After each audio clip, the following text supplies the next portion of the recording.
Teman-teman masih ingat materi yang lalu? Jika sebelumnya kita membahas tentang kerjasama internasional, kali ini topiknya adalah geopolitik Indonesia. Nanti kalian diharapkan untuk mampu menjelaskan tentang geopolitik Indonesia dan potensinya untuk menjalin kerjasama internasional. Apa sih yang dimaksud dengan geopolitik? Geo artinya bumi, politik artinya kekuasaan. Geopolitik adalah suatu studi yang mengkaji masalah-masalah geografi, sejarah, dan ilmu sosial yang berhubungan dengan politik internasional. Geopolitik mengkaji makna strategis dan politis suatu wilayah geografi yang mencakup lokasi, luas, serta sumber daya alam wilayah tersebut. Lalu, bagaimana ketiga aspek itu dalam geopolitik Indonesia? Ayo, kita simak terus. Teman-teman, yang akan kita bahas pertama adalah letak Indonesia yang strategis secara internasional. Secara astronomis, Indonesia berada di antara 6 derajat lintang utara sampai 11 derajat lintang selatan dan 95 derajat hingga 141 derajat bujur timur. Batas di sebelah utara adalah Pulau Weh, sedangkan batas selatan adalah Pulau Rote. Batas wilayah barat adalah Pulau Benggala, sedangkan batas wilayah timur adalah Sungai Fly, yaitu sungai yang berada di Emmanuel Victor, Papua Nugini. Secara geografis, Indonesia berada di antara 2 benua dan 2 samudra. Benua Asia di sebelah utara, sedangkan benua Australia di selatan. Samudra Pasifik berada di sebelah utara, sedangkan Samudra Hindia berada di selatan. Berdasarkan letak astronomis dan geografis tersebut, Indonesia memiliki posisi yang strategis untuk membangun jejaring kerjasama internasional. Posisi di persimpangan lalu lintas dunia memberikan akses yang lebih mudah secara ekonomi untuk bekerja sama dengan negara-negara di utara Khatulistiwa dan juga di selatan. Indonesia juga memiliki tipe iklim yang beragam. Secara makronasional, iklim Indonesia beriklim tropis dengan suhu yang rata-rata panas, disertai musim hujan dan kemarau. Musim hujan berlangsung dari bulan Oktober hingga April, dan musim kemarau berlangsung dari bulan April hingga Oktober.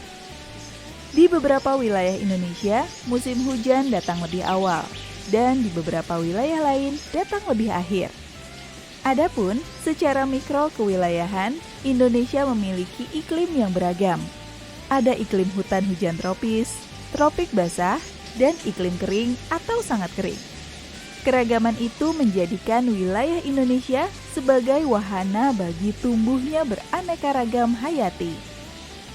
Sebagai contoh, Indonesia memiliki 25.000 spesies tumbuhan dan 400.000 spesies hewan dan ikan yang penting bagi dunia.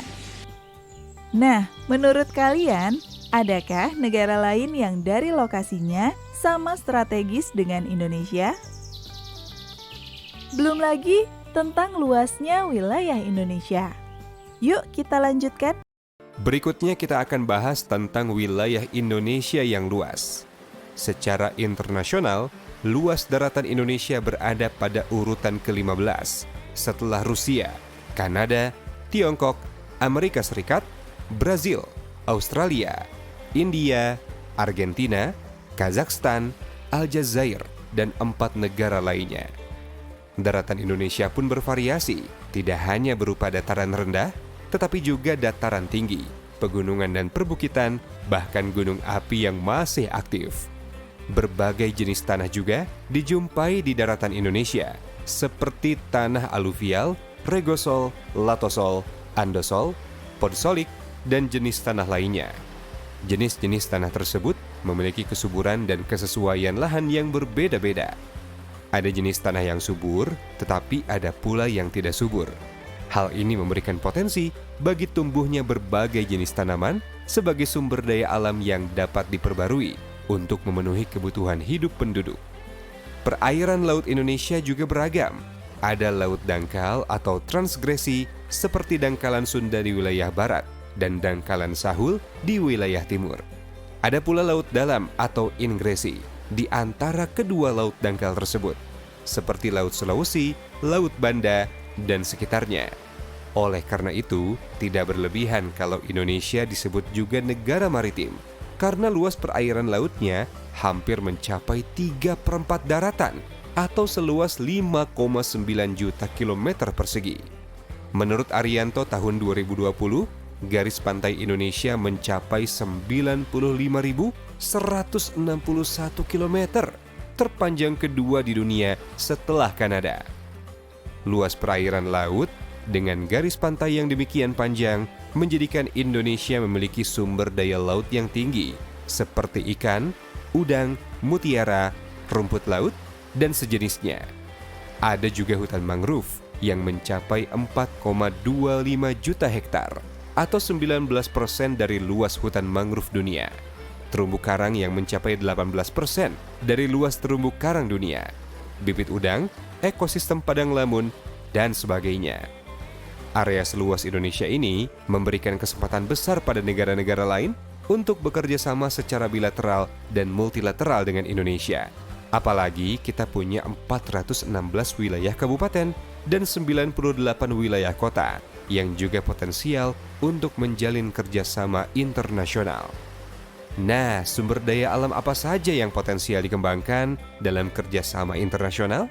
Ayo, simak terus. 3. Sumber daya alam Indonesia yang potensial. Sebagai warga negara Indonesia, kita tentu merasa sangat bersyukur. Betapa tidak, negara kita dikaruniai potensi sumber daya alam yang melimpah jumlah dan keragamannya. Sumber daya alam tersebut menyebar di wilayah daratan dan perairan laut yang membutuhkan pengelolaan secara optimal dan berkelanjutan. Ada berbagai jenis sumber daya alam daratan dan perairan laut yang bernilai strategis. Sumber daya alam tersebut diperlukan oleh banyak negara untuk memenuhi kebutuhan industri, transportasi, dan kebutuhan rumah tangga warga negaranya. Misalnya batu bara, gas, nikel, besi, dan timah. Batu bara banyak diperlukan untuk menggerakkan industri strategis di Korea Selatan. Gas alam diperlukan untuk bahan baku industri di Jepang. Bauksit diperlukan bagi Tiongkok sebagai bahan baku pembuatan baterai. Berbagai jenis sumber daya alam laut juga banyak diperlukan negara-negara lain, misalnya benih udang, rumput laut, dan beberapa jenis ikan tertentu. Dengan demikian, dapat dikemukakan bahwa Indonesia memiliki geopolitik yang tinggi potensinya untuk menjalin kerjasama internasional. Indonesia memiliki letak yang strategis di persimpangan lalu lintas dunia, Indonesia juga memiliki wilayah yang luas, dan Indonesia memiliki potensi sumber daya alam yang besar, baik yang dapat diperbarui maupun yang tidak dapat diperbarui.